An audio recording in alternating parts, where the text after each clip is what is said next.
At 10:40 this evening, Michael Parkinson's guests will be Buddy Rich with his orchestra, Roy Castle and Kenny Everett. Before that, there's Match of the Day in 15 minutes. First, the news with Jan Leeming and the sports news with Christopher Morris.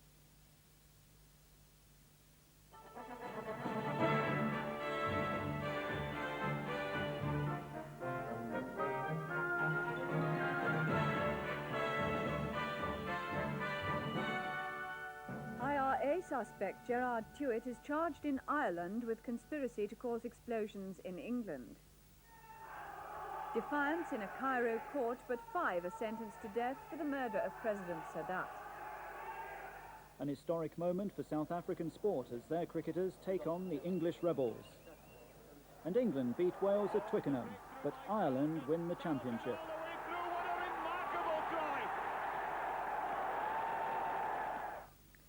Gerard Tuitt is tonight back in prison in the Irish Republic, facing the same charges that were laid against him in mainland Britain.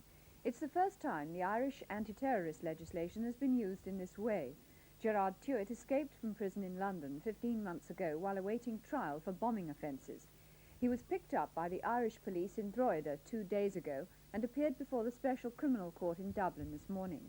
As our Ireland correspondent Brian Barron reports, the decision to charge Tuitt in this way could set a precedent, making it much more difficult for terrorist suspects to escape the law in future. IRA sympathisers were picketing Drogheda police station as armed detectives prepared to take Gerard Tuitt to Dublin. The man, said to be a master of disguises, now has a moustache and blonde hair. Tuitt, an Irish citizen, had spent nearly 48 hours here. Police say he was arrested on suspicion of being a member of the IRA, an illegal organisation. There was a minor scuffle as the convoy left. The army were guarding the Special Criminal Court in Dublin. Cases here are heard by 3 judges. There's no jury for trial. At the 8-minute hearing, it was immediately clear that the Irish authorities have agreed to the British request to put Tuitt on trial here on the same charges he faced in Britain: conspiracy to cause explosions and possessing explosives at a London address, number 144 Trafalgar Road, Greenwich. There wasn't an application for bail, and Tuitt was remanded in custody until March the 31st. The first time anyone has been charged under the Republic's Explosives Act for alleged crimes committed in Britain, though there have been cases connected with Northern Ireland. The alternative was an extradition application. Under heavy escort, Tuitt was driven to the maximum security jail at Portlaoise, where a large number of convicted IRA men are held. A Cairo military court has sentenced to death 5 men convicted of assassinating President Sadat. It happened as he attended a military parade last October. Soldiers shot him from one of the lorries passing in review. Vice President Mubarak escaped. Now he'll have to decide whether to grant clemency to the men condemned today. Bob Jobbins reports on the end of the Cairo trial. The 24 defendants, some clasping Korans, seemed to relish the drama. They'd hidden banners inside their turbans and then strung them between the bars of their metal cage. They shouted slogans calling on God to protect them. The defense never tried to deny that the 4 main accused had gunned down President Sadat during the annual military parade. Indeed, the leader of the death squad said he had aimed for Sadat alone. But their act was justified by his policies, they said, accusing him of being a tyrant. As the shouting continued, the court was cleared and the verdicts were handed down in private. Later, the 3 military judges read them out to waiting newsmen. 5 death sentences, 5 life imprisonment, 2 acquittals, and the rest sentenced to between 5 and 15 years. President Mubarak has to ratify them and weigh up the risks of creating martyrs for the fundamentalist cause. 10 people have died in a fire at a recently built hotel in Houston in Texas. The fire broke out on the 4th floor of the West Chase Hilton in the early hours of this morning. Firemen said most of the victims had suffocated in the smoke. 10 other people were injured, and 3 of them are said to be in a serious condition. Lech Wałęsa, the Polish Solidarity leader, is to be released from house arrest in 2 weeks' time to attend the christening of his baby daughter. The news comes from his wife, who said the christening would be at Gdansk, the birthplace of Solidarity, where she'd be spending Easter. Waenza hasn't yet seen the baby, Maria Victoria, their 7th child. The police are looking for a man who's missing from a psychiatric hospital. He has convictions for violence to women, and police have warned he should be treated with caution. Gordon Ronald Mallet absconded from the rehabilitation unit at Bulletin Psychiatric Hospital near Newark early this morning.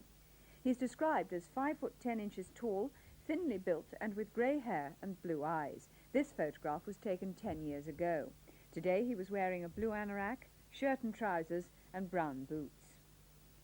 Trouble at the port of Holyhead. The Irish ferry Connaught was turned away when she tried to dock there this afternoon. She was on a trial run for a new service to Dublin, which the B&I shipping line hopes to start on Monday. British Rail Sea Link workers at Holyhead think the rival service may hurt their jobs. As the Connaught approached the harbour, 20 Sea Link workers said they wouldn't tie her up, and a dinghy put to sea to stop her docking. The message soon got across. We are very sorry to inform you that we have no mooring party to berth you, and it's against safety regulations to come in against the red block. Thank you. Yes, okay, that's fine. The workers who refused to dock the ferry were suspended from duty for a time, and this affected Sea Link sailings from Holyhead for several hours. The Connaught sailed back to Dublin, but her owners say they're still determined to start their new service on Monday. The unions at Holyhead say they won't let it happen. It's been Cup quarter-final day in England and Scotland. Christopher Morris has that and the stories of the rebel English cricketers' match in South Africa and 2 exciting rugby internationals. And at Twickenham, the good name of rugby was at stake when England faced Wales. Thankfully, there was no repeat of the violence of 1980. England won convincingly. Bill McLaren's the commentator. The big touch from Gloucester, Steve Smith. Smith to Slemon, it's a score.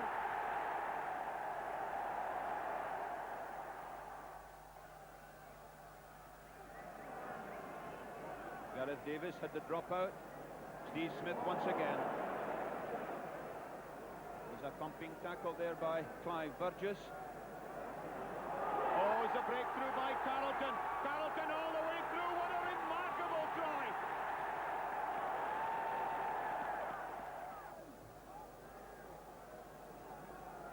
They're holding Holmes to Gareth Davis. Gravel out there to Donovan. Donovan once again hands off his man. Donovan inside there to Rodri Lewis. What a score.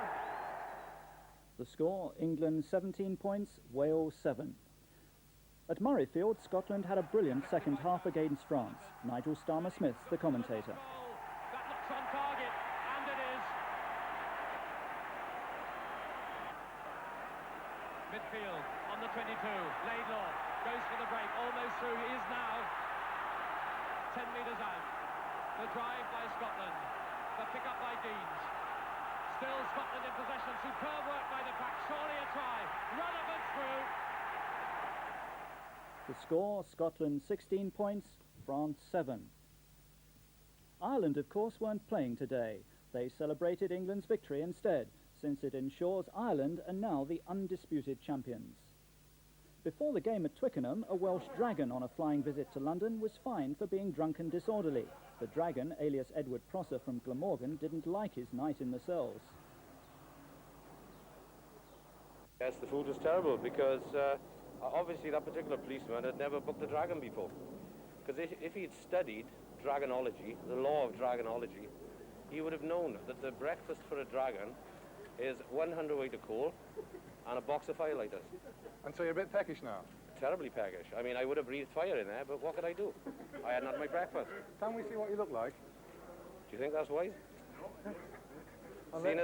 Seeing as that I've not eaten, you know. Go on, give us a quick flash. Pardon? I've just been done for that. And from a dragon obviously in distress to today's FA Cup quarter-finals. They provided a feast of goals, 15 altogether in the 4 matches.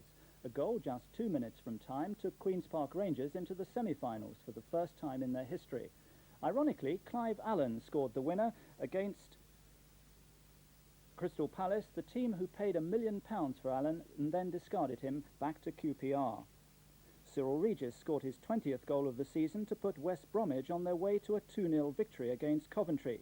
You can see the Chelsea Spurs and Leicester Shrewsbury games on Match of the Day.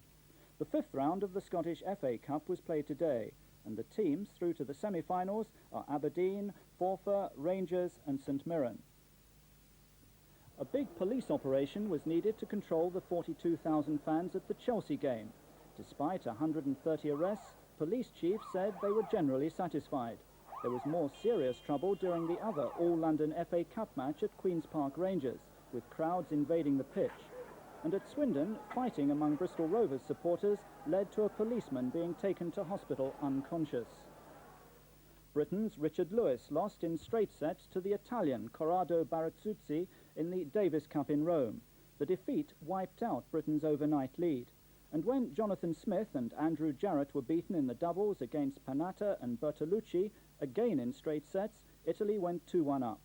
So it all rests on the 2 remaining singles matches tomorrow. The English rebel cricketers lost to the South Africans in the first of their one-day matches at Port Elizabeth. Philip Hayton saw the day's play. The South Africans haven't played an English side since the Pretoria government barred Basil d'Oliveira 14 years ago. A sense of national pride and excitement swept through the crowd as the Springboks took to the field. There was a special welcome for the English team.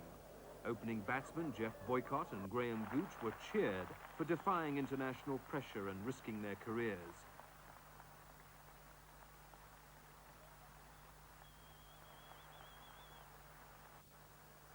Yorkshire's Boycott was in disappointing form. Perhaps he's worried that his club might decide to sack him when they meet tomorrow. After 10 minutes and 5 runs, he was caught out. Over lunch, everyone wondered whether Captain Graham Gooch would score a century. He did, and with a style which won him a standing ovation. Gooch's contribution at the crease to this unofficial test ended when he was caught at 114. Opponents of this cricket tour argue that there can't be normal sport in an abnormal society, and that the best way to change that is by isolating South Africa and not by playing sport with her. The South African team was all white, but the years of isolation have helped force the pace of integration among the spectators. At the last test match here, blacks had to sit in this stand. Now they're free to go anywhere. Apartheid forbids blacks and whites from living next door to each other, but nowadays they can rub shoulders at a cricket match. In the end, South Africa beat the English by 7 wickets. The tour has been a shot in the arm for South Africa.